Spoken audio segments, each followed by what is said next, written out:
Hi, Darren and Paul here again from CPR Business Advisory. How you going, guys? Just following on from our snippets of the six forms of margin erosion, we jumped in and had a little bit more of a look in the cost plus culture, just with one of the other recordings that we've done. Right now, Paul and I also thought, well, now is probably a good time, especially with the market and coming out of COVID, is looking at the next point that that we wanted to discuss, and really that is the inability of businesses to be able to manage and pass on price increases. I think that's sort of a very valid topic that Yeah, a it's lot of businesses need to look definitely at. current topic. Yeah. Definitely. Like, I mean, everyone's talking about fuel prices. What about fuel prices on surcharges from freight companies? A lot of the businesses don't recognize that, and haven't been able to pass that price on. Again, margin erosion.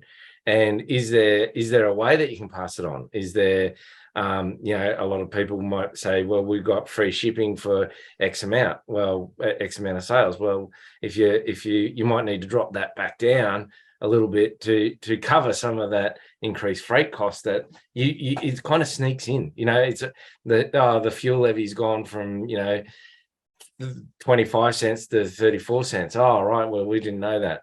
There was an invoice that I saw from overseas at a client's place that had because it was an energy saving tariff, and that was $2,000, and that's just gone into the business, and it's a cost, hasn't been passed on. They haven't reflected that in their price to their customer, and usually it's too late by the time they do it. Well, what do you mean? What's that charge? Where did that charge come from? Why didn't we apply that to the cost? And can we increase the cost of the unit, and what does that do in the market?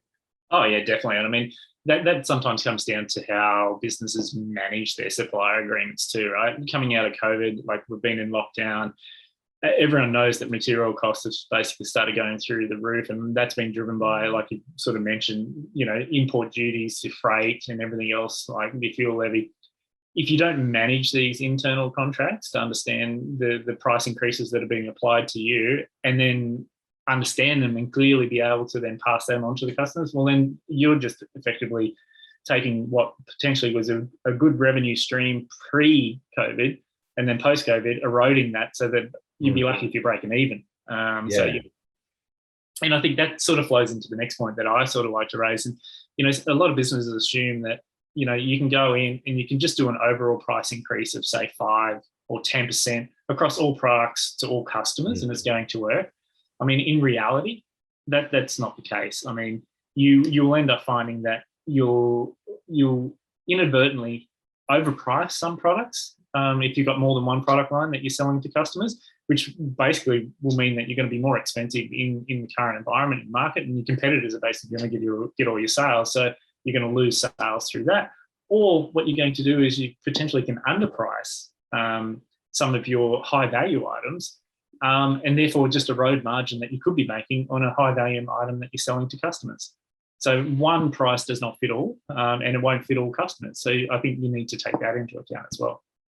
Yeah, definitely. And knowing which customers you're going to have a price increase for. It could be, higher volume customers. And you might have a great customer, and they might only get a price increase of a lot less than another customer that isn't so good at for example paying. So it's how that gets managed, and even on costs. What triggers do you know that this cost has gone up by 5%, 3%? Are the people purchasing when was the last time you got 3 quotes? And we've talked about that before.